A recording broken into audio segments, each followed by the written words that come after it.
Hi everyone, just thought we'd have a little catch up on finance, and the best place I know to go and talk about finance is go to Uploans, and guess who I found at Uploans?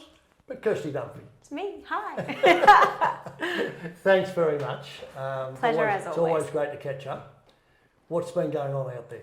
It's been a wild couple of years really in the finance space. The last couple of months has been a bit more placid, which is good. Not so many big changes. What we're still finding is that borrowing capacity is the main issue for people. What you could buy with this much salary 2 years ago is now very, very different. So people really need to have a good understanding of what they can do, both with their income and their deposit. If they've got that sorted out, then we just need you to find them the right property, don't we? Just give an example of that, what you've just talked about. Yeah, previously, going back in the sort of 5 to 2 years ago sort of space, someone who was earning $70,000 or $80,000, they could get out there and buy a home on their own. The borrowing capacity was there if they were a good saver and had done the right thing by their deposit. But now it's very challenging for single buyers to be out there and be competitive with where the prices of the houses have gotten to in the last couple of years. They're probably the buyers that are finding it the hardest, I think, at the moment, single buyers. We do work with lots of them, but it's more challenging at the moment for them. Yeah. And do you see that changing? No. If I'm honest, no. I don't see interest rates dropping back down to that beautiful time period we had. There was a time there where you could get your interest rate locked in starting with a 1. I don't see us going back there. It's all crystal ball stuff, but sadly those days are gone and behind us. So unfortunately, the borrowing capacity is still going to be tight for people. So it's not a reason to buy with a partner if they're not the right partner for you, but it certainly does make it easier. Yeah. And as far as that goes, are deposits the same? Do you still expected to have 10% or 15% or 20%? 20% plus cost is like the gold standard. If you've got that, that's amazing, because then you're not paying lender's mortgage insurance with the lenders.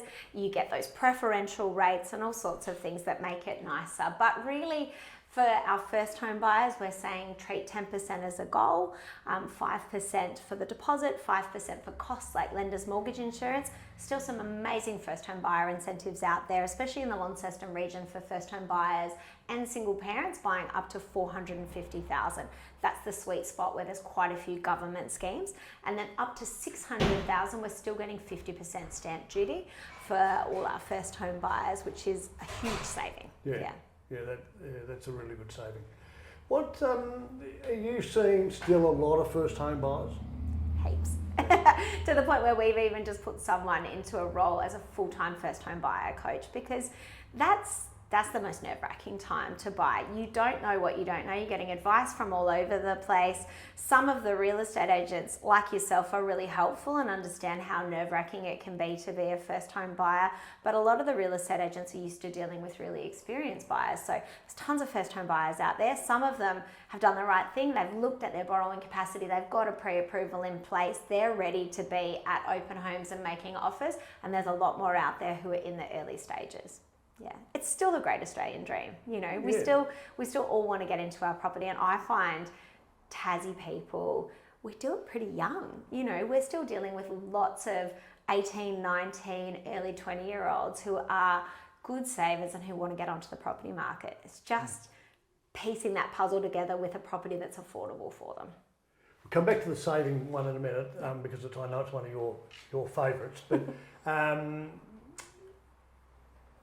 from our side, we've got very few investors on our books, and so therefore it makes it a lot easier for a first home buyer as far as selection and numbers of properties to be able to look at. Yes. And not quite as much mayhem, in other words, not having to rush and tear so much, which must make it a little bit easier for them, I reckon. It does. That time period where, people would go to an open home and there'd be 20 offers and you'd have to put in your offer immediately. That was frantic and hectic, and a lot of people felt pressured to move very quickly. We are finding there's less investors out there as well. It doesn't mean there's none, but there's not that massive influx of mainland investors at the moment, so we work with buyers from all over the country. So when borrowing capacity gets tight, it gets tight across the board. So investors are having their borrowing capacity limited as much as first home buyers are. that'll turn around at some stage. Oh, I mean, yeah. Tassie's booms are always sort of driven by that investor demand. Rental market's a little quieter at the moment too, which investors are talking to us about. So there's sort of a couple of things at play there. But yes, it is easier for first home buyers now to just take a beat and have a think about whether they like the property before they're forced into going, oh my gosh, I've got to put an offer in, or I'm going to miss out on this one. Yeah, that's right. Going back to something you said a minute ago about saving, you've always been a great help, I know, to a lot of the young ones who come to you and mightn't have even been in a situation where they can buy yet, but Yes. you've pushed them along the line of. Sometimes they just need some direction. I mean, a lot of the people that we're dealing with come from great households and they've got great mentors, but there are so many other people who might be progressing towards being the first homeowner in their family that they can remember. So everyone needs different levels of tips. A lot of people don't know about the First Home Super Saver scheme, where buyers can actually put money aside with a tax benefit into their super as far as saving for a house. So we can go through all of that with them. A lot of people don't know that when the bank offers you a credit card, that is not going to necessarily be the most helpful thing towards getting you a home loan, and yet others still don't know that going out and getting a car loan can actually sometimes be the thing that prevents them from getting into a house for the next 5 years. So it's really important to have those initial conversations early so that people can just get on the right path.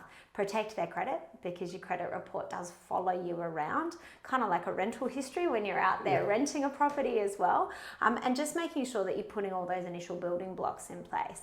And I mean, I remember being a first home buyer back when I was, I think I got my first one when I was 19, and my first home loan was knocked back by a big bank. I wish I had known about brokers at that stage, because then I walked into the next bank down the line and got approved by them, but no one really sat down with me and said, here are these 3 or 4 things that you can do right now to get you ready for buying a house. So that's definitely a service that we offer here. And it goes back, you've always got to have enough deposit, don't you? Deposit's important. And there's ways to lean on family, having a guarantor. I won't usually recommend, let's say you wanted to go guarantor for a child. I wouldn't usually recommend it unless that child's got some skin in the table. They've got to show that they've got some savings. The banks usually insist on that as well. So it does all go back to savings. But there are ways and means around most things. Usually though, the more hard work you put in upfront, the better the interest rate's going to be, the better the fees are going to be to you. So it all sort of has this flow-on effect. As usual, terrific to catch up. Thank you very much for your time. Anytime. And I know very well that if people were looking for a loan, this is a very good office to come to. Happy to help. Thanks, Richard.